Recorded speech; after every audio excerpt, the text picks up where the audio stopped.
This is an opportunity for us to recognize African Americans that have actually contributed to our community and our society. We hear so much of the negative. This is a positive.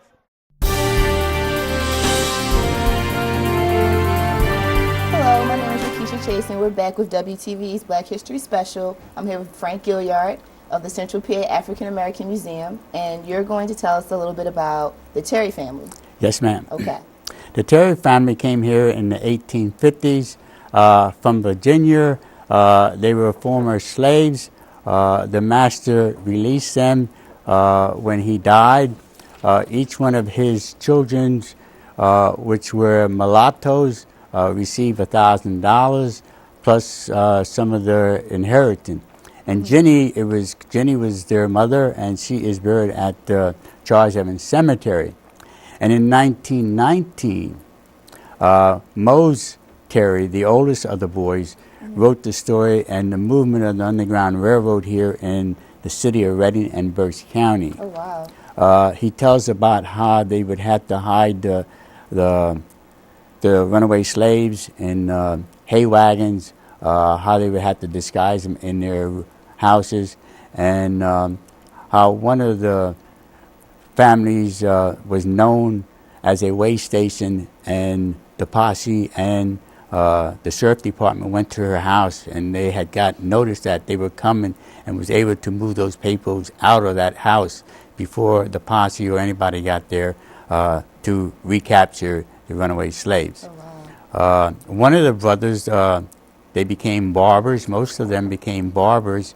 And Lee Terry became a very leading physician here in Reading, in Berks County. He was a respiratory doctor, and people that had trouble with breathing, asthma, and stuff like that would go to Dr. Terry.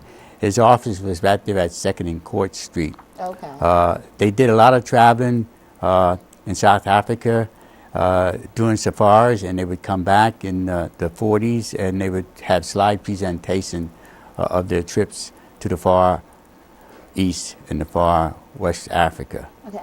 One quick question. Just their childhood, growing up, and because they're obviously much lighter than normal African Americans. Was their childhood different because they were the son of a slave owner?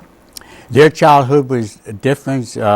There was more kindness showed to them because they were the slave master's offspring by what at that time we would call mammies, which was slave mothers to the slave masters. They were called mammies. But they were still slaves themselves. But they were still slaves, but they were not released until their master died.